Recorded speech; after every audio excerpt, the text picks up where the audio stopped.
Hey, what's going on, guys? Welcome to another episode of the Roots of Success podcast. I am your host, Nate the Great, coming at you.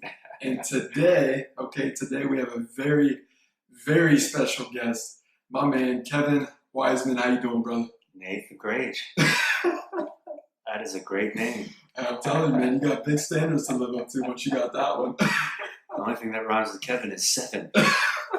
Or 11. That's my favorite number, though. Is that right? Absolutely. Lucky 7. Lucky 7. Just don't say it at the craps table because it's bad luck. It's bad You know, luck. if you roll a 7, you lose. Oh, So, shoot. yeah, you don't want to say it. I don't want to look at you. Okay, I'll keep that in mind. It's true. I'm glad we can, set this up, man. I know you're a super busy guy, and glad we were able to make this happen. And for those of you who might be like, who's Kevin? Give me a little bit of a background.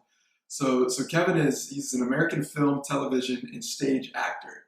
He has played Marshall Flinkman on the ABC television series Alias. Alias. Alias. Yes. J.J. Okay. Abrams, yeah. Good old J.J. Abrams. Yeah. Before you were born, I think. Yeah. That was in 2001 to 2006. Yeah, we did 107 episodes, yeah. I think I was in preschool at the time. You were in preschool? Yeah. Probably not age appropriate for you, Nate. Oh, Yeah. shoot.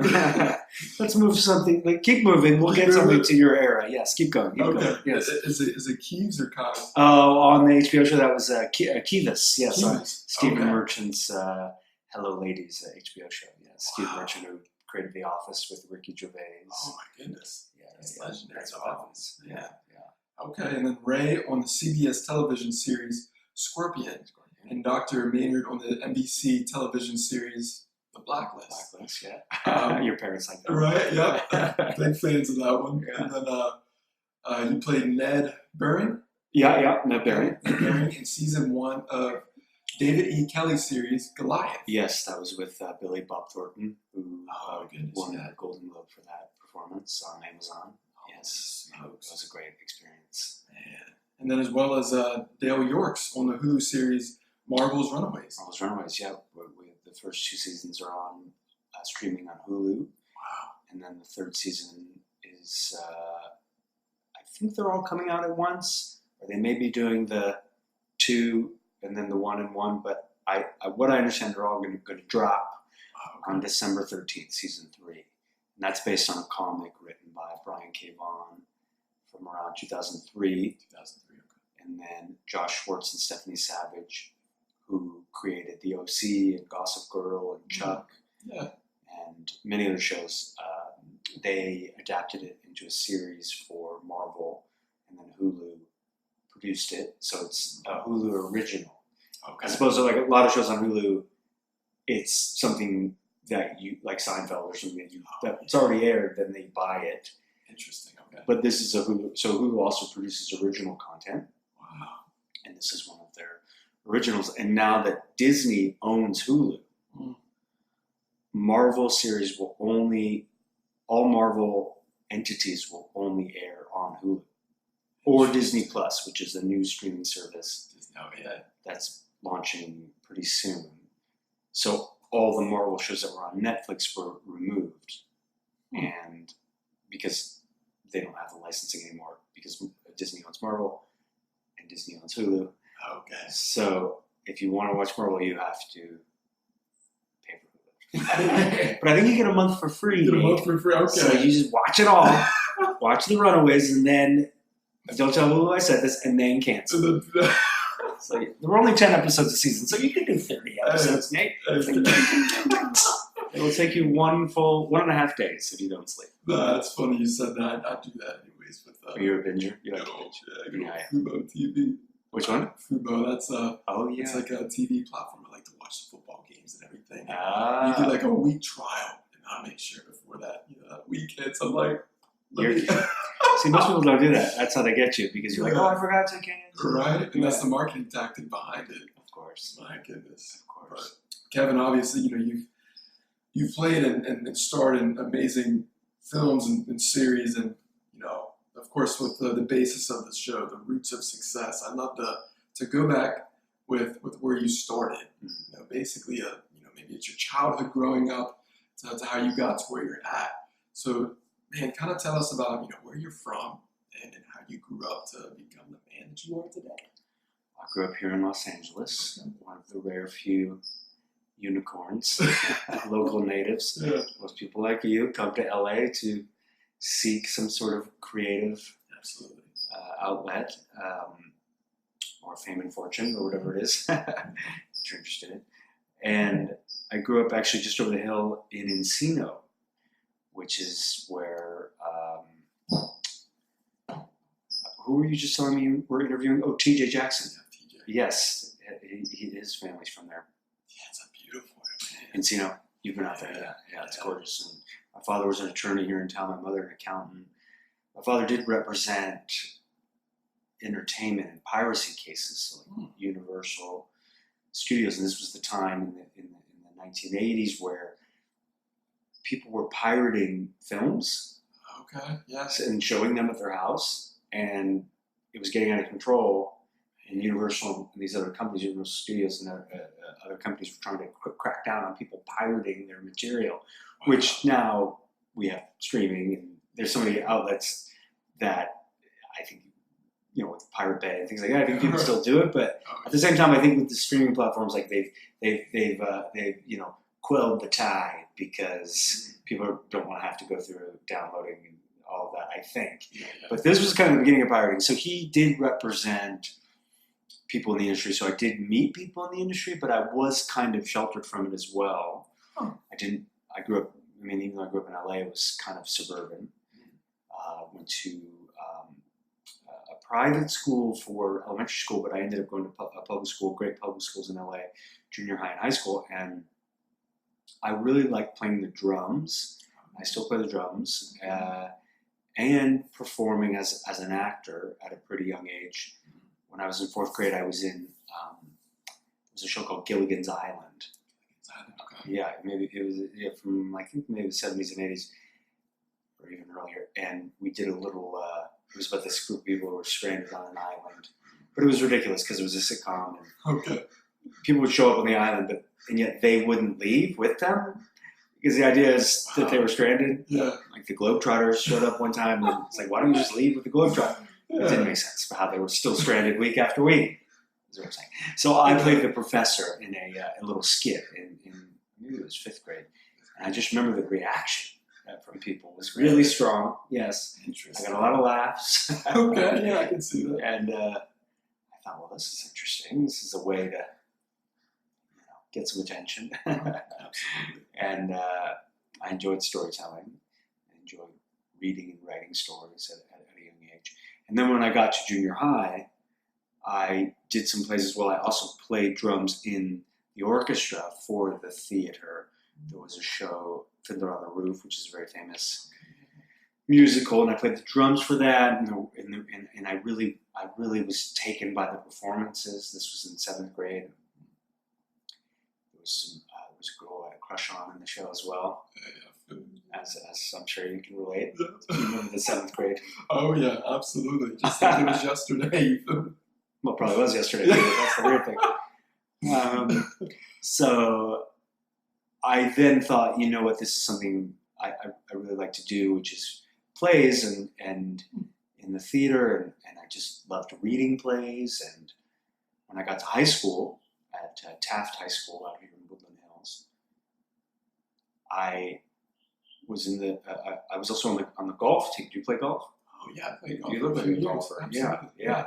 The lean swing. Oh yeah. I got the little swerve to the swing a little bit. Like Jim Furyk at the top. You Yeah. mean? Like it kind of moves around. Yeah, me too. I like outside in. Yeah. Somehow square it up, and I hit it straight. Somehow. Absolutely. Yeah. Are you lefty or righty?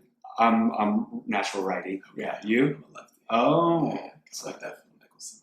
Yeah. That's what they call it. Lefty. So I was on the golf team my freshman year, and I was also in the drama class, which in my freshman year was in was in a different period than the golf team. But when I got to my sophomore year, they were at the same time, so I had to choose between golf and theater. There were no attractive girls on the golf team. There were no girls on the golf team. I can imagine. Yes, there was just a bunch of dudes like us. Especially back then. Yeah. Yes. Yeah. So I thought, you know what? I enjoy plays. There's cute girls in drama. Going to drama. Okay, yeah. So I retired from golf. I still play recreational. I got you. And there were these competitions in Los Angeles and Southern California called the Drama Theater Association. And you competed with monologues, two-person scenes, group scenes. It was almost like a speech and debate competition. I don't know if you ever did something like that. Right, yeah, where you would go to a high school that was hosting, and all the schools would come, and you would perform in your category, whether it was two-person scene, group scene, which was 5 or 6 actors, or monologue. And the first year I did a two-person scene, and we won. We won first place. And it was unbelievable. I couldn't believe it. And there was 40 high schools competing. 40? I think so. You're competing against a lot of people, like 40 teams. Yeah, especially in this area. I mean, goodness. Yeah, all of Southern California. Yeah. I mean, it's yes, the talent. Yeah. I'm sure there were a lot of offspring of some actors, but at the same time, it's just a city. But yes, there is probably some. There were probably some child actors and or children of actors. So I was just thought, well, maybe I'm okay at this. This is something I did. We did a scene from Sweeney Todd, actually. Yes. The Demon Barber of Fleet Street. And I really got into it. It seemed to go really well, and I continued to compete throughout my years in high school and do plays in high school and seemed to find my niche. And then I went to UCLA theater school, got into the theater program, and that was a life-changing experience. Met a great group of people who I started a theater company with. And kind of give you the quick version, but we did many plays throughout the LA area. We won a competition in UCLA that we won $500 for a play, an original play that we did. We took that money and we started a 501c, which is a non-profit organization. Yeah. So we could solicit donations and those people could write them off as tax deductions. Yeah. So we hit up all our families, friends, hey, love a donation to start our theater company as we're graduating. And we did well. We were well reviewed. We started to build an audience. We did lesser known works by well-known playwrights, so Arthur Miller pieces, Oscar Wilde, very well-known writers, Tennessee Williams, and then we also cultivated new plays as well. We did new plays, and this was a time where theater is still thriving, but it was before. This was in the mid-90s, before YouTube. This was the only way that people could see you. Okay. If you didn't already have a film and television reel or career, so agents and managers and people were coming out to see shows, and if they heard about something that was good, they would go see it. And I was doing a play by Jonathan Mark Sherman called Sophistry, which was about a group of people graduating college and like the scary abyss that is. Oh my gosh, absolutely. I'm sure you have a lot of friends in that position now. Definitely, yeah. Trying to figure it out. Right, they don't know what they're going to do, and they're just kind of like, Exactly. And this guy was around that age. He was in his mid-20s, and he wrote this beautiful play. And it was done in New York by the Malaparte Theater Company, which was Ethan Hawke's company with Steve Zahn and some great actors. And I played the part that Steve played in LA in this version. And he was a very kind of, he's like a stoner, but really smart and just a real gregarious kind of character, and went over really well. And one of the actors that we hired, a woman that we hired outside of the company, she had her agent there, came up to me after the show and said, I think I can get you on a TV show. Really? And I thought, who says that? That's ridiculous. Right. Like, what? And I said, all right, I'll work with you. Let's give it a shot. Absolutely. I mean, I was doing theater, and I wanted to be a theater actor. That was kind of what I wanted to do, and tour. Regional theater. There's great regional theaters all over the country. But I thought, well, all right. That you gotta, as you gotta take opportunities where they come. Absolutely. And sure enough, I auditioned. I got like the first 3 things I auditioned for. This movie that I did was a remake of a Disney movie called A Swiss Family Robinson, but it was called Beverly Hills Family Robinson. Okay. Sarah Michelle Gellar, who later went on to play Buffy. Yeah, I got you. Okay. And myself and Diane Cannon and a bunch of people we shot in Australia. Wow, my goodness. So I'm thinking, this is amazing. they're paying me to go to Australia. Yeah. I go, this is insane. Yeah. You know, I was there for 6 weeks. Holy cow. I know. You probably have to pay for no living expenses or nothing. No, I was living in a hotel, beautiful hotel, the Hyatt Hotel, Oh, God. Yeah. filming in the, you know, the rainforests and by the ocean, because I played one of the bad guys. Oh, man. Come in on a pirate ship, because you know it's very famous Disney story about how a family is absconded by pirates, so kind of a modern pirate, and then I came back and I started getting small parts on TV shows like Frasier. Oh, Frasier, yeah, absolutely. Drew Carey show, Just Shoot Me, which was with David Spade, just a bunch of '90s sitcoms. My mother was really psyched that I got Frasier. That's it. Yeah. Now, my grandparents are big fans of Frasier. Oh yeah, so smart. Yeah, I And used to Kelsey watch Grammer. that. Did you with your grandparents? Oh yeah. You probably saw my episode. I played the painter. You remember the painter? Oh yeah. Side of you love. I do remember. Yeah, 1995. You know, 95. Okay. yes. I have the coveralls on. Yes. I'll sign whatever you need me to sign. And then that got me to working on a TV show about the X-Files, which was very popular. Buffy the Vampire Slayer, played a recurring character. Glory's minion named Dreg, which was like 4.5 hours of makeup, which was not fun. 4.5 hours on ice.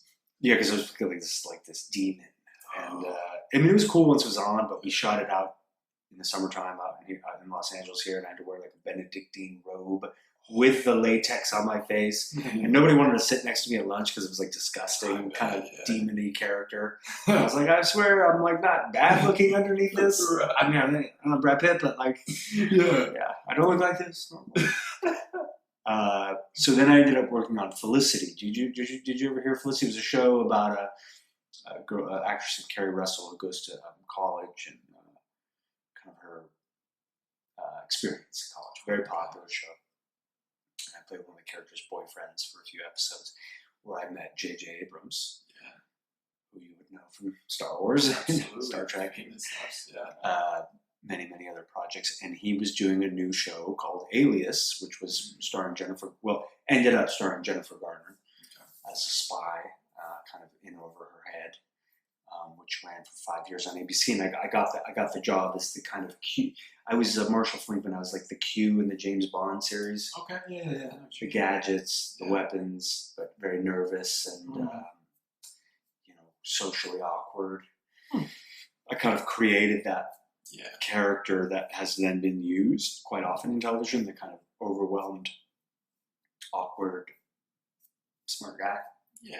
I don't want to say I created it, but I did. Right, no, absolutely. And then the people, but they say imitation is the finest form of flattery, Nate. So I'm okay that people have stolen my performance. I'm not bitter. But that's an interesting story. I've told this story a few times, but when I auditioned, did Felicity, and they said JJ wants to see you for this new show called Alias, this spy show, and I read the description, and it was a guy in his mid-40s, and I was 28 at the time. A heavy, balding with a ponytail, and a Motley Crue T-shirt. And I have a full head of hair. Absolutely. I got a lot of hair. I'm in my mid-40s now. So this was thank you. It's good lighting in here. But so I called my manager and I said, hey, these are the people that I met during the play. I'm still working with them. Still working with one of them 20-something years later. And I said, I'm not any of these things on this description. I said, don't worry about it. Just go in. They want to meet you or see you. I'd already met them with Felicity. Right. So I was very relaxed because I didn't think I was going to get it. It's a great lesson in life. If you don't really, you got to kind of. I mean, I was familiar with material and I was prepared, but I was relaxed because I walked into the lobby and all I saw was guys in their 40s that were heavy with band T-shirts on, and I'm like, I'm nothing like any of these people. Right. Not getting this job. Yeah. And but I brought some energy and improvisation and ended up getting the job. And it's just, I tell that story to a lot of actors because people never know what they want. You have to show them what they want. You know what I mean? They think they know what they want until they see it. And I'm like, well, that's what we want. Especially in the creative. Yeah. You know what I mean? That makes sense. So that was a big job for me. That kind of put me out there in the industry. People really knew who I was at that point. Helped kind of continue things, that ended in 2006. And, you just keep on going, keep on trucking. And I've been working pretty steadily since. So, but I do thank JJ for kind of creating this great show. And I worked with incredible actors, Victor Garber and Ron Rifkin and Jennifer Garner and Carl Lumley, Michael Vartan, Bradley Cooper was on the show for 2 years. He's doing okay. Maybe I could help him out. You think he needs money? I mean, maybe, you never know. Should I Venmo him like $100? I think he's doing okay. He's a great guy. He's a very, very nice guy. I'm very happy for his success. Yeah, absolutely.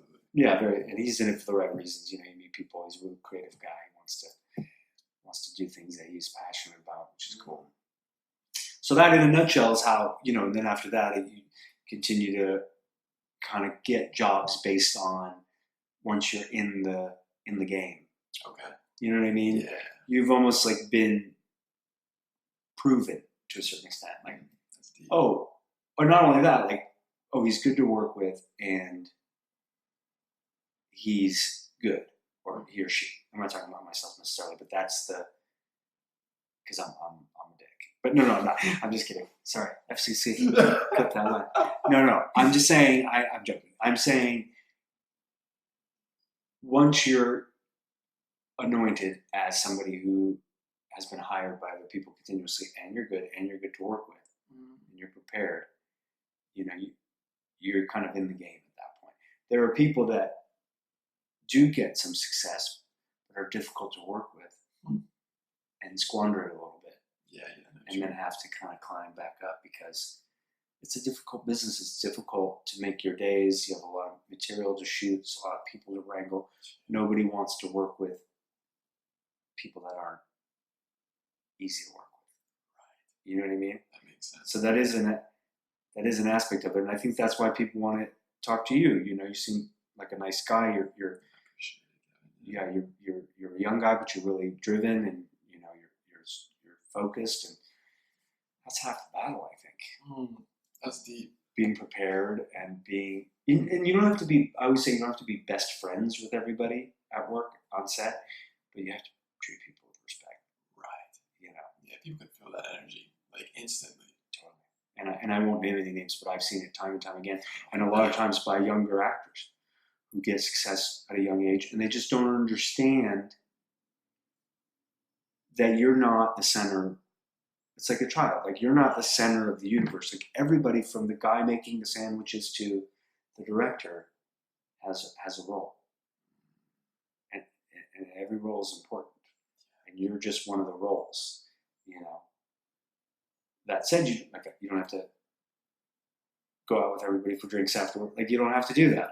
But when you're at work, you're disrespectful. Yeah. Right? Yeah, absolutely. Greet the janitor. Ask him how his day's going. Of course. Of course. I've always done that. Sir, ma'am. It's funny, today I was at a Starbucks and I saw this gentleman walking up. Looked like he was getting ready to fill up his coffee or something. Mm-hmm. And I saw him, and I'm that kind of dude that if I see somebody coming and I know that they're coming into that destination, even if they're so many feet away, I'm going to hold the door open. Yeah. So I saw him coming. It's that small town, Pennsylvania. You're right. Yeah, absolutely. That's good. And people, they're just taking it back because he was like, "Oh, they're gonna hold a door open for a guy like me." And I told him, I absolutely will, sir. He's like, "Well, thank you so much." I'm like, "Yeah, you have a great day." And then that instantly I could tell his mood perked up. Yeah.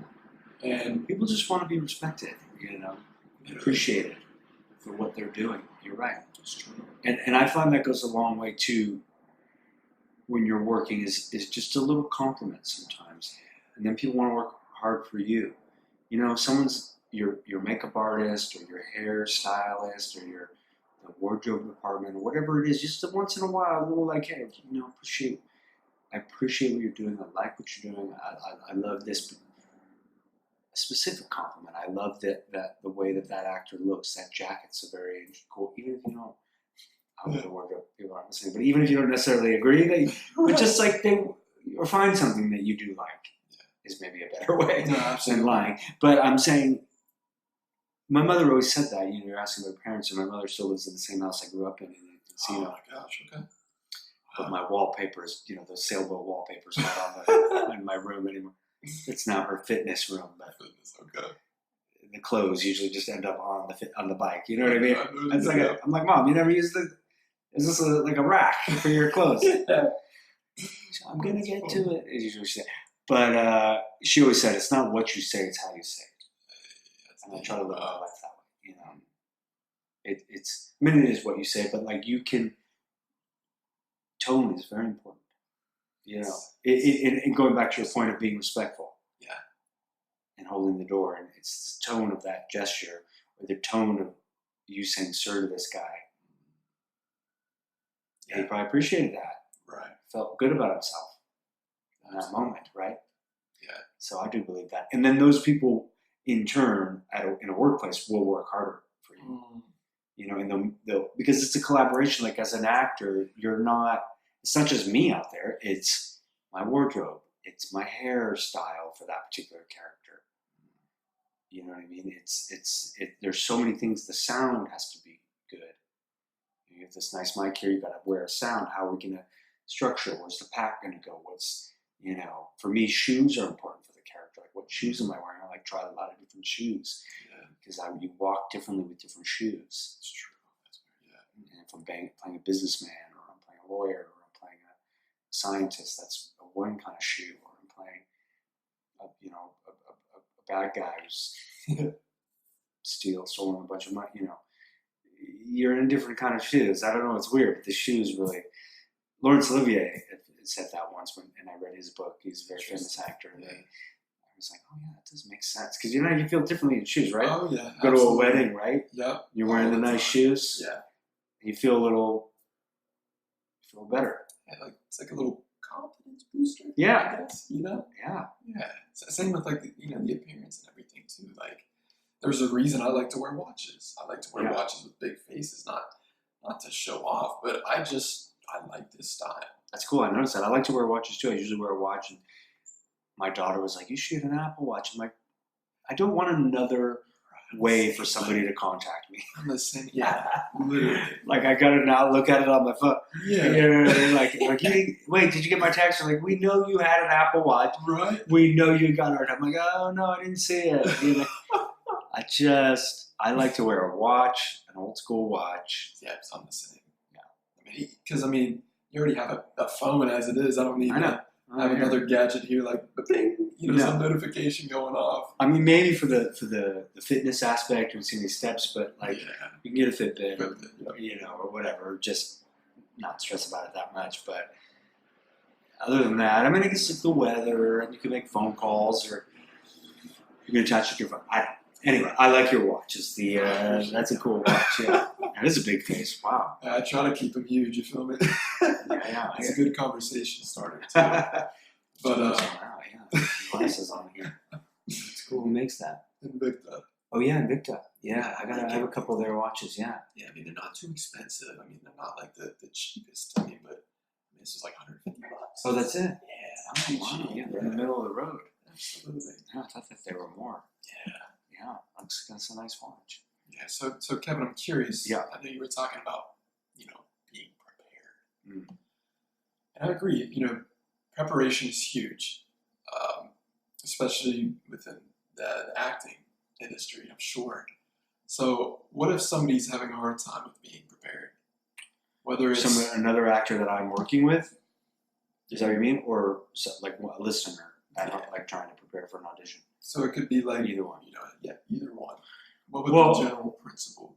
For me, preparation is, as an actor, not necessarily figuring out how you're going to do something. That's not what I'm saying. Okay. What I'm saying is you want to be able to break down that script in a way that you know where your character is at all times, because you don't shoot in order.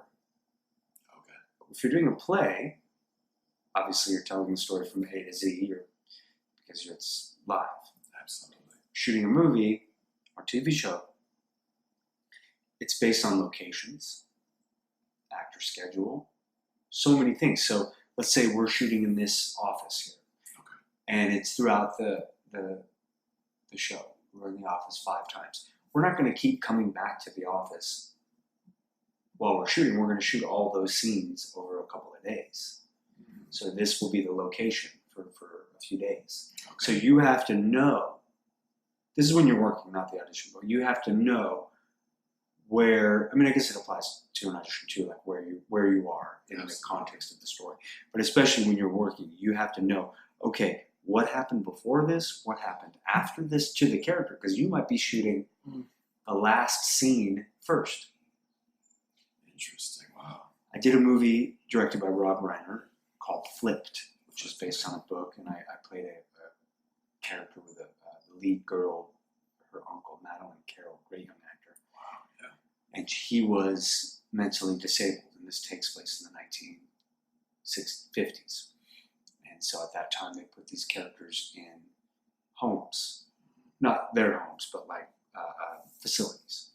It was more of it was more the way to handle things. Nowadays, there's a lot more care. There's more protocol, doctors. You know, if you have some sort of mental disability, you can live at home. You know what I mean? But it was a different era. So the character's living in this home.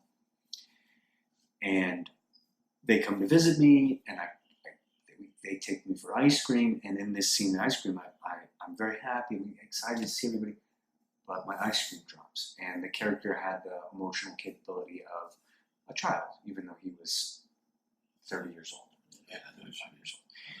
So the ice cream drops, and he's supposed to get very, very upset, screaming, flipping over tables and stuff in the ice cream parlor. And it's very awkward for a guy who plays my brother, an actor named Aidan Quinn, and Madeline Carroll's character. And that, I show up on set that day. Did my work. It was in Ann Arbor, Michigan, where we shot it. It's supposed to be. Ann Arbor, You been there? I haven't. I got friends there though. Yeah. It's college town. Yep. Yeah. What really is cold there, Michigan? No, is it University of Michigan there, or Michigan State, or Michigan State's in East Lansing. Oh, East Lansing. It must Yeah. be Michigan then. Yeah, I think Yeah. Michigan's. Oh, Yeah, wow. yeah. Beautiful. Oh, And it looks like that. They had, there was this old candy shop from the night, you know, all the old candies and everything. So it's supposed to be in the 1960s. Like, yeah. you know, all the dipping dots and all that stuff. So but I hadn't met any of these actors before, and I'd met Rob Reiner, who you know, who's directed When Harry Met Sally, and I mean Princess Bride, and on and on. I mean, legend. Yeah, absolutely. I mean, because I auditioned for Rob. But I get there, and the first scene they had to switch the scenes. Originally, we were going to do the scene where she comes to see me for the first time, and we have a scene, and a couple scenes there, so it's a little less intense. It's still a difficult character to play, but first scene we're doing is in the ice cream shop, where I'm freaking out, like having a tantrum, like a 4-year-old, and 50 extras, you know, all the people in the ice cream shop, the ice cream guy, Rob, Aidan Quinn, he's a very, very respected, well-known actor, playing my brother, Madeline. Here we go. Okay, Kevin, sorry, we had to do this scene first. And I just thought, well, you've done the research on this character. I spent a lot of time reading about people who are challenged, you know, physically and mentally. And I just went for it. You have to. There's no other choice. Right. You have to just go for it. And Aidan Quinn's holding me, consoling me. It was a very emotional scene. I'm screaming, I'm flipping over tables. Because for him, it's the biggest thing that could happen in that day. The worst thing that could happen for this man. Okay. Do you know what I mean? Yeah, absolutely. It has to be a horrible moment. Yeah. And for Madeline's character to see what her uncle really is, you know, as difficult. Okay. that was what this was. Because in the first couple scenes, he seems like we seem like we're having a great conversation, and it's very relatable. But then she sees, he's having a lot of difficulty. Yeah. So if I wasn't prepared and I hadn't done all the work ahead of time, where is he after those first couple of scenes? I would have been in a lot of trouble because they could switch scenes like that. So you always have to be prepared. Trouble in that, it would have been fine. Right. But I wouldn't have done the work ahead of time. Like, okay, what's going on with this guy? Why is he upset? Where is he in the story? Okay, this is like the middle of his story, but it's a very important moment. Okay, I got to dive in. Then we're going to go back the next day and shoot those other scenes when they first show up. Yeah. And okay, he hasn't been upset yet. He hasn't had his meltdown yet. Okay, so this is pre-meltdown now, so I have to go backwards. See what I'm saying? Yeah, I know what you mean. So you have to be really prepared. Now, with the other thing I was going to say is you want to know your lines backwards and forwards. Backwards and forwards, okay. Get them in your system, so it's there no matter what. But then you want to be in the moment, and you want to listen and have a conversation with the other actor. And it's not about the words at that point. It's about the life of the scene. The words aren't the life. The life is the life. The words are just fueling what you're doing. That makes sense. So I think a lot of actors, younger actors, get into a little bit of trouble because and I've seen it with some actors where and I did this as a young actor too, where you kind of lock in how you're going to do it. This is how I'm going to say this. Okay. But if somebody else is saying something to you in a different way, wait a minute, it doesn't make sense if I say it this way. Right. I've made this choice to be angry here, but wait a minute, they're not making me angry. So I have to call an audible, like a football player. Yeah. Because the defense is different. Right. So you have to be relaxed enough and know the words, so you're not thinking about the words. It's just, I know what I'm going to say next. This is what I'm going to say, but Nate's been very relaxed right now, so I'm not gonna be confrontational in this scene if we were doing a scene or something. You know what I mean? You're not challenging me. In my mind, I thought you were gonna be challenging me here, so I'm gonna be defensive. Right. You always have to have like some sort of action, right? Absolutely. Doing something. And the other thing I tell actors is at the end of the scene, you should be able to tell me what the other person was doing in that scene every moment. Nate had his hands folded. He was looking at me. He went to adjust the microphone. He checked his phone, and then the scene was over.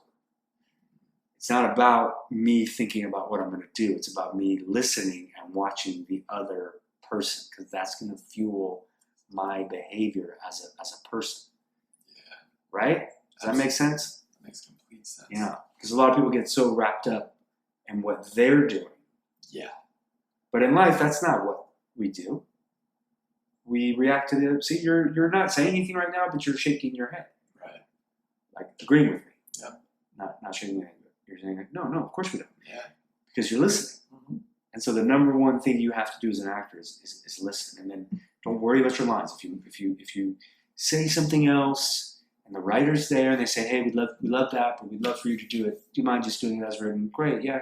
Just trying something great. We love that energy. But most of the time, you know what, that worked. That was in your own voice. And I'm not telling people to defy the writer, but I'm just saying, like, if you get the point across because you're so present and you're listening, no one's going to be mad at you. Right.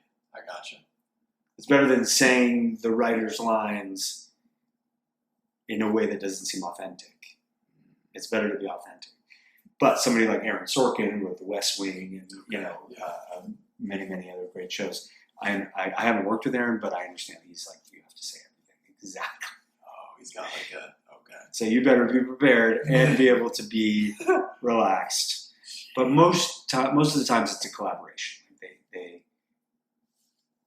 The writers are okay if you, especially like where I'm in my career kind of more established.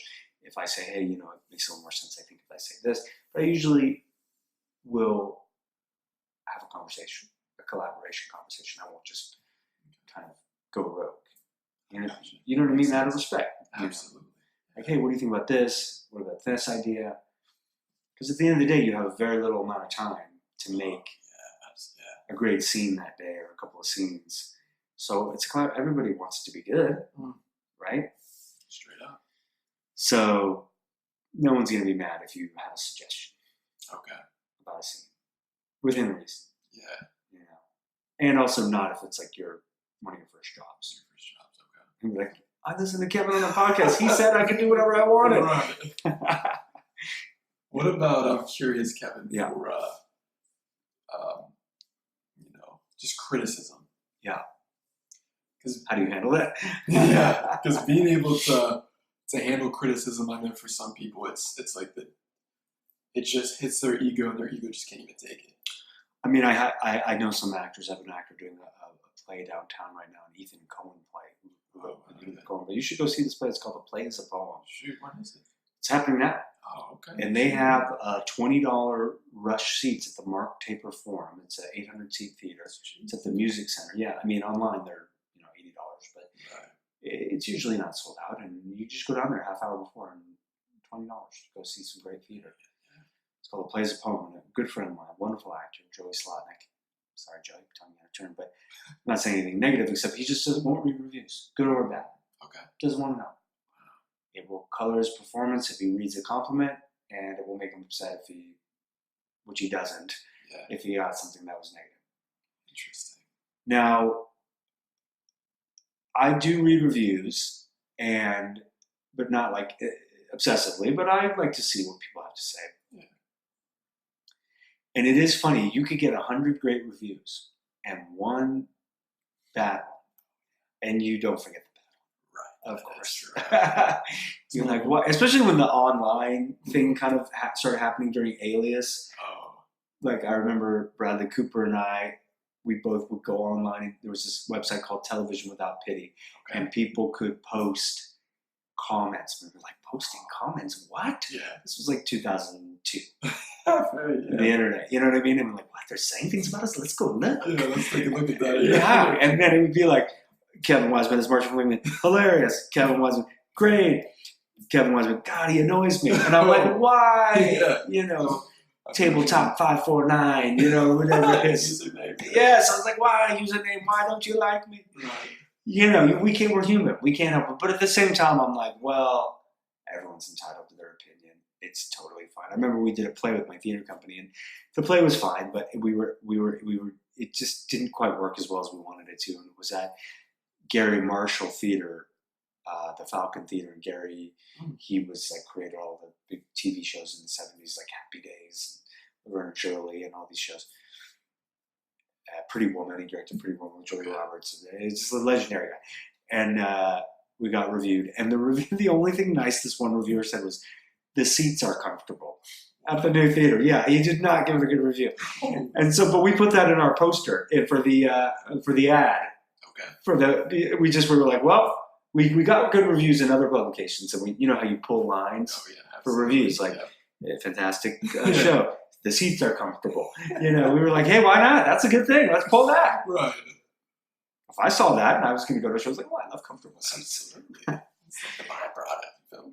So, I don't try to dwell on reviews, and to be honest with you, it's just one person's opinion, and it's not even the thing about acting is like it's not really about you. Like, there's this whole thing about David Mamet, who's a very famous playwright and director.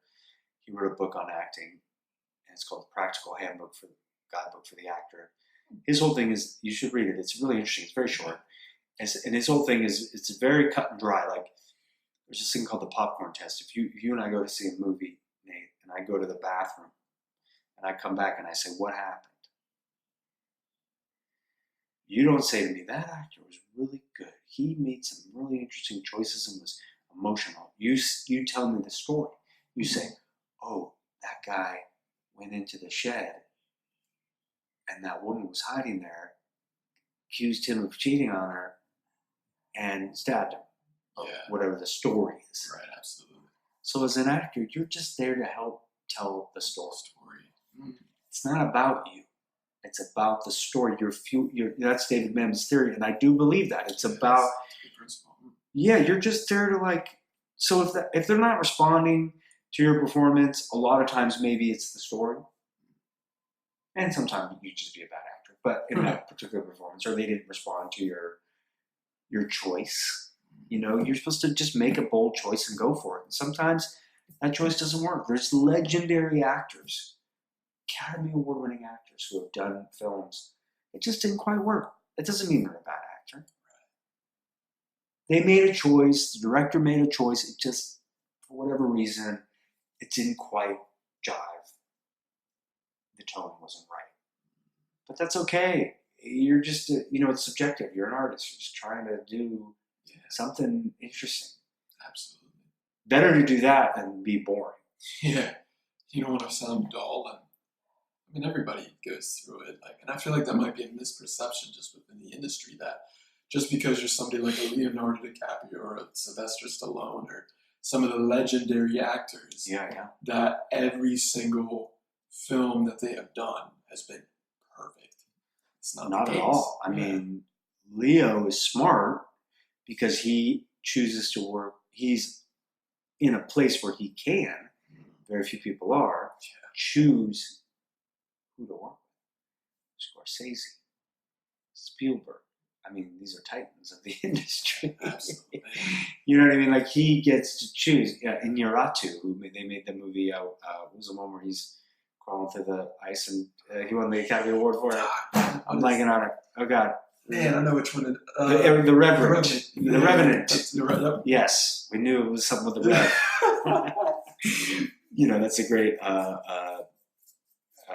Spanish director. He's from Spain. Or is he Iñárritu? Where's he from? I don't know. None of your listeners can tell us. But I mean, this guy's a legend too. So he can choose. I'm a working actor, and I've been very fortunate. But a lot of times, I'm like, okay, I think that's going to be good. I hope this TV show or whatever. I mean, the Runaways, Marvel's Runaways, that I'm working on season 3, December 13th. It exceeded my expectations. I didn't know what it was going to be. I'm not a comic book aficionado. I wasn't familiar with the story. That makes sense. But it exceeded my expectations. It's great. The actors are great. It's great. The opposite of that's happened too. I'm like, this is going to be great. I've been on shows where you do a pilot. You know what a pilot is? Where you do the first one, and if the network likes it, they'll pick it up. Oh, okay. For maybe 12 episodes. And then if that goes well, they'll do 9 more for a full season. Or if it's on cable, they'll just do 10 or 12. Okay. But a lot of times they'll just do the pilot. And it's a good little tester. Interesting. I didn't know that. Oh, yeah. Like, whatever shows are on now in the fall, each network has 20 that they did that didn't, or maybe 10 that didn't get picked up, didn't make it. Wow. With, like, great actors. Yeah, I'm sure. But it's like, you don't know. You hope for the best. I've been on shows, pilots. I've done pilots where they're like, this is going to be the next Friends, you guys. Oh, man. And then you're like, really? Because was Friends canceled after one episode? Because that's what just happened. Yeah. I don't think it's the next Friends. You know what I mean? But people hope. Absolutely. And you think, you're like, this is really funny. You're reading it like, this is really great. And then it just doesn't quite work, You're, as an actor, you're a piece of a very large tapestry. So, like, you can only do your color. You know what I mean? Like, that makes sense. Do your thing, which is why I like writing and producing as well. I'm like trying to do some other things that you're a little more responsible if it's good or bad. As an actor, you're responsible for your own story, and that's a big responsibility. But there's a lot of other people involved, and that's what I was saying with Alias. It's like that was like a once in a lifetime group of people. Like, all those writers on that show have gone on to be huge. It's like Alex Kurtzman and Bob Orsi, these guys, look them up. They've written and produced everything. JJ, obviously. Josh Applebaum and Andre Nemec. All these names. the guy who created runs the he didn't create it, but is one of the executive producers on the Blacklist. Oh yeah, writer on the show. I mean, Jeez. on and on. All the big shows now, they all worked with JJ at one point, either on Alias or Lost or one of his shows. Yeah. Oh yeah, because he has a great ear and eye for talent. It's like a trend to kind of, you have a team. Look at if we're talking sports, Patriots. They have a system. Yeah, I love sports. JJ has a system. Totally. It's like, why are the Patriots so good? Yeah. Because you always got that guy coming up. It's true. You know what I mean? And you're like, wait, that right tackle. You don't really pay attention to it, but he's like the best right tackle in the world. Right. But like most of the average fan, it's like, it's Tom Brady. You're like, well, it's not just Tom Brady. I mean, he's amazing, but it's the right tackle and the nose guard. It's all those little pieces. And the same thing with TV. Like, you need a great DP, you need director of photography. You need great writers. You need great actors. You need so many things. You need the guy that makes the good sandwiches. Keep everyone happy. You need a sandwich. You know, on the sports topic, Dodgers. the good old Dodgers. Tomorrow night. They're playing. Are they playing now? Or? No, the A's are. The A's are playing now. They're Okay. the wild card. But tomorrow, they play the Nationals. Nationals beat the Brewers, so Okay. Dodgers are playing the Nats tomorrow night.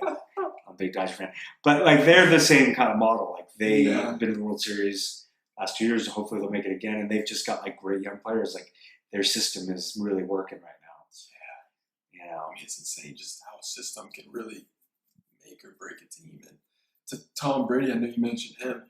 I don't know. I saw this fact today because he went to college in Michigan. Oh yeah. Oh, he was that's right. Yeah. He was Wolverine. Yeah. So long ago. Like he was like 20 years ago. The guy's like 40 years old. Right. I He's mean, 42. Yeah. That's unbelievable. And he's. I heard this and I'm like, my mind was blown. He's been using the same exact shoulder pads for Michigan up until today. I saw something. You saw that too? I didn't read it. I saw something about shoulder pads and Tom Brady. Are you serious? I'm dead serious. You mean those shoulder pads are still in good I shape? think they deteriorate. I thought so too. What are they made of? It's titanium. Dude, they were doing titanium back then. That's crazy. And you have to think that they've come up with better technology to protect him. That's what you, But he sticks to what, and I saw in the comments, oh man, them shoulder pads won 6 Super Bowl rings. They really did. I mean, listen, I've never met more superstitious people than athletes. Do you know what I mean? Like, oh yeah, I believe it. Clayton Kershaw, I think, I may be wrong, but I believe he wears the same hat like the whole season. Like, you know, a lot of times they'll switch it, like, you know, like a nicer hat. It's like, you know, totally messed up by the end of the year with the sweat. Like, you won't, until they win the World Series, like, you would not take that hat off. That's insane. I do that with underwear. Like, I just wear the same pair of underwear the entire season of shooting the Runaways. No, that's not true. That would be horrible. That's so funny. Oh my goodness. Who's going to win the Super Bowl? Patriots again? Yeah, I mean, they're going to beat it, absolutely. Yeah. I mean, the Chiefs, they're doing good for their money, but I mean, you can't bet against somebody that has a system, and you have somebody like a Belichick. And I also heard today, you know, you have an owner like Kraft who really isn't even too much in it compared to like the coaches. He was too busy getting massages. Sorry, Kraft, but come on, I had to say it. You had to put that in there. Right? Well, no. He was just getting a massage, everybody. That's what But it's interesting when you think about it, though, because like, what head coach runs an organization besides like a right? So Belichick is kind of the owner too, is what you're saying, or the general manager. Yes. He's like everything. Absolutely. Yeah, you're right. Most of the times, like in baseball, the managers nowadays are kind of just one of the cogs. I feel like to the general manager making all the Billy Beans and like the guys making the real calls. The managers are important. They're making like the day to day, but I think you're right. Belichick's probably in the meeting of like who to trade for and all that. Yeah. Not sure that's the case with managers, most managers or coaches, right? Yeah, it's true. I mean, same with college football. You think of who's the best college football team? Well, Alabama. Who's the head coach? Nick Saban. Yeah, that he's running the show. Runs it. Oh, for sure. He's just being a college football coach. That's incredible. Yeah. I read something too that like there was good, like there's some proposal that athletes are going to be compensated, college athletes? Yep. Yeah, they just signed a bill. Gavin Newsom did? Yep. For California. So what does that mean exactly? So athletes will be compensated. How? Yeah. So college athletes, because LeBron was talking about this. He's like, man, even in high school, like there's no doubt in my mind that people would have been wearing the number 23 and would have been wearing my jersey. And the amount of money that could have came from that, sponsorship deals and all that, even though LeBron was, straight out of high school. But it was a struggle for his family, his mom and him. They didn't have the money. Even college athletes nowadays that have the talent, the fact that they could get paid for this, that's been the big frenzy. That's a very good point. Like you think, well, what do you mean? LeBron's so wealthy now. What did that money? He didn't need that extra money, but at the time, he did because his mother's dragging him around to practices. She probably is having problems at work because she has to miss it to pick her son up. That's a great point. I haven't thought about it from that perspective because then you think like, oh well, LeBron's fine. Right. But at the time, that's why these guys need to be paid. Absolutely. I mean, just think of the amount of people that are in their 50s, 60s that they had the talent, but they just they never made it. Yeah. Oh, so many. Dude, so many actors too. I mean, I do feel like I'm a good actor, but I've also had some breaks, and you need some breaks in life and a lot of, right, like I was saying, meeting the right people at the right time to take you to the next level. And I think it's like that in basketball too. Like there's probably so many, Hoop Dreams. Did you ever see that documentary, Hoop Dreams? It's a good one. You should find it on Netflix. And it was probably about 20 years ago, but it's about the street basketball scene. Like the guys that were probably better than half the NBA players. Wow. I don't know, maybe hyperbole there, but like just good players that either had drug issues or had issues, couldn't get out of their situation to get on the right track. It's the same thing with actors, and not attributing it to drugs, just like not getting the right situation. They just never there's a couple of people that I went to college with, and I'm like, this guy is insane, and just never quite made it happen. Not to say it won't, but I'm just saying it's when you're dealing with like creativity or sports, I think it is sort of subjective sometimes, right? Absolutely. Because it's like baseball players, like you don't know how they're going to perform once you get to the show. Like a lot of times they're just taking chances on guys, and then somebody takes their opportunity because somebody gets hurt, and then like Max Muncy on the Dodgers, like he was toiling around in the minors, and he got a shot with the Dodgers, and he just went nuts, and then all-star, and now he's like a big star in the league. Yeah, because sometimes that's like the driving force.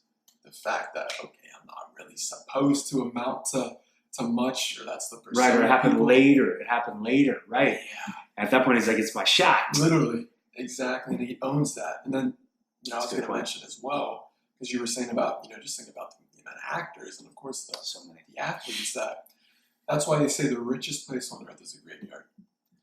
So all the hopes, all the dreams that have died. Oh my God. Yeah. And that when I heard that for the first time, Kevin, I'm like, man, and you go to a graveyard, it's so quiet. And that's when the interview turned horribly south. I just got really sad. All of a sudden, oh man, you're right, the graveyard, it's so quiet, and the dreams have died. Right. Yes, it's true though. It's true. Yeah. And how many parents have sacrificed for their kids, their dreams for their own kids because they got to work a job or two jobs because their kid wants to be a professional skater in the Olympics, or I got to get up at 5 a.m. I got to do the thing. So here's to those people that just did it for their kids. You know what I mean? Yeah. But at the same time, on the flip side, I will say I do believe the cream rises to the top. I do think that if you are talented, you do. And you persevere, and you think you can't do anything else, and you work hard at it, and you put in those 10,000 hours. Yes. And then some. And if people who don't know that, it's that outliers. Yeah, Malcolm Gladwell. Yes. You've got to put 10,000 hours into something before you're even ready to get in the game. And I do think that, like with actors, I tell actors, I'm like, look, in Los Angeles, I don't think, or New York or Chicago, I don't think it's that hard to get an opportunity. I really don't. There's always somebody that's going to say, oh, let me get you this audition, or let me get you this person, or you should be in this play, or why don't you do this part? And even in a student film or whatever, I just don't think most people are prepared when they get that opportunity. Athletes too, maybe. Like they get a shot, here's your shot, kid, and they just, whatever the pressure, and by the way, I could never hit a 100-mile-an-hour fastball. I'm not saying I could. I feel I'm the same way, to be honest. Yeah, no, who can? Never. But I do think that you got to be ready and you have to seize that opportunity and be prepared. And I will say, when I was at UCLA, I didn't pursue film and television. I just focused on the craft of what I was doing, and read and performed, worked on plays, learned, studied. I went to New York and studied for 4 months at Circle in the Square Theater, where I did it all day long, conservatory style, dance, singing, acting, everything. And so when I had that opportunity, when the agent said, "Hey, I'm going to put you, I think I can get you a thing," and I went and auditioned, I was ready, and I got it. But if that had happened before all those things, I probably wouldn't have. I wouldn't have been ready. Yeah. And I think a lot of people want it too much too fast. They want it in any business or anything, So I just feel like, calm down. It's okay. Like if you're 22 years old, it's like, just still live a life too. Like have your heart broken, go out, do stuff, like live, be experiencing. So you can bring that to your thing that you're doing. No, that's powerful. For you too, like, what you're doing. You're meeting all these people and you're talking to them and you're learning about yourself in the process. Yeah. But that's a great thing about podcasts too. It's like, right. You're just like, hearing people break it down, not like on, Fallon or something, which I like Fallon, but it's a little more hyped and everyone's kind of hyped up. Exactly. And that's exactly why I wanted to even, one of the reasons I wanted to start the podcast was to have the audience and the more viewers that I build and the listeners to get an insight on that in-depth level that doesn't necessarily get shared on the TV.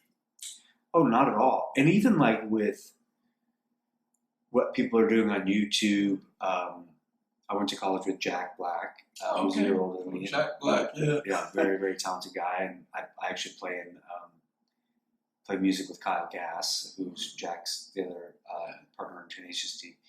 So I've known those guys for years, and we play golf, and that's how you get to know people, right? Classic, yeah. But Jack has started this whole YouTube channel, Jablinski Games, which is very popular, and it's really connected him with a younger audience, as well as Jumanji and these other projects he's choosing. But my 11-year-old loves Jablinski Games, loves this YouTube channel, and I appreciate that about him. Started out as like a gamer channel, but it's kind of just become more of like a document of his life. Okay. But I respect that about him. Like he and I've been kind of doing some YouTube stuff too, because I kind of was like, hey, that's a great idea. Just shorter videos than he's doing. But people want to see you with your family or with, he has his band on tour. They want to see the behind the scenes stuff. We love that kind of stuff. Everybody loves human nature. We love behind the scenes. True. Especially someone like Jack. We've seen him so many movies, play so many characters. Well, we get to see him as a person interacting. Yeah, he's just like me, right?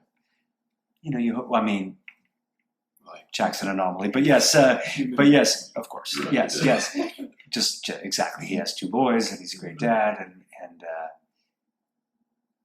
I'm just saying he's still a force of nature, even in the YouTube videos. Oh yeah. But anyway, I think that's cool about this new kind of media, social media, that there is another aspect of it. I don't think that it's going to take over like people feared. Right. I just think it's a nice compliment. And I know YouTube's huge. I'm not denying that. I know there's like people billions of followers channels. I know it's huge. I'm not like that old, but I'm just saying. I think also film and television still has its own path. I think there was that fear, like it's just going to be YouTube and TV and film's going away. It's like we can all exist. Oh yeah, at the same time, and we're in the era of like incredible television shows. You know, we're in peak TV, and there's so many great shows. So yeah, I think we're okay. I think the actors are okay. Yeah, we're not going to be replaced just yet by the YouTube personalities. Right. No, I agree on that, Kevin. Yeah. I do. But I want to be respectful of your time. I'm like, man, we went over an hour. How long do you usually go? 45 to 60 Oh, man. minutes. All right, we did it. Let's wrap it up. I appreciate that. So before it was a good talk. I felt like I was, I had a lot of stories for you. Oh, gosh, we could go all day, brother. Yeah, well, I got to go watch the A's game. Got to wrap it up. Real quick before we wrap it up, Kevin, where can the viewers, the listeners, where can they find you at, and then tell them what you got, what you're working on right now and stuff. Well, like I said, we just wrapped season 3 of The Runaways. That's going to be on December 13th. So something else I've got coming down the pike, but unfortunately I can't talk about it. But check my social media, which is my name, just Kevin Weisman, on all the things. The Twitter, the Facebook, the Instagram, and now the YouTube. Oh, the YouTube. I've been doing some videos with Kyle Gass, a little something called On the Road, and we get out, and it's still in its kind of infancy stage, but we were, for instance, we just did one. We were invited to the Ringo Starr, one of the remaining Beatles, 40th anniversary of Ringo Starr and his All-Star Band show. We're friendly with Steve Lukather, one of the guitar players in Ringo, and Steve was in the band Toto, and he created a bunch of other bands, and so it was just kind of us at this event, heading to the event, backstage at the event, the wrap up of the event. It was a lot of fun. Yeah, again, to our point of like, hey, everybody likes to see the kind of behind the scenes of fun things that are happening with our own kind of humorous in there. So yeah, I've got that, and then we're just kind of waiting to see on a season 4. It's kind of like being on a team. Like I'm owned by Marvel right now, so I can't almost be traded or do anything until we know if we have another season. So I'm in a little bit of a holding pattern. So everybody watch The Runaways so it will be renewed. And if not, we had a good run, and I'll go do something else. Right. But that's kind of where that's at with The Runaways, December 13th. Yeah, December 13th. And then for your social links, I'm going to attach them in the description below. So stay tuned on that. How do you do that? You got to show me how to do that. Do the attachment. Sorry, do your wrap up. Oh, no, you go, brother. No, I'll show you afterwards. I got you. And check Kevin out. As you can tell, he drops immense amounts of wisdom. Super grateful for you. And Kevin, I appreciate you. Yeah, man. It's nice meeting you, Nate. Thank you. Nate the Great. Now I see why they call you that. Hey, we're living up to it, my brother.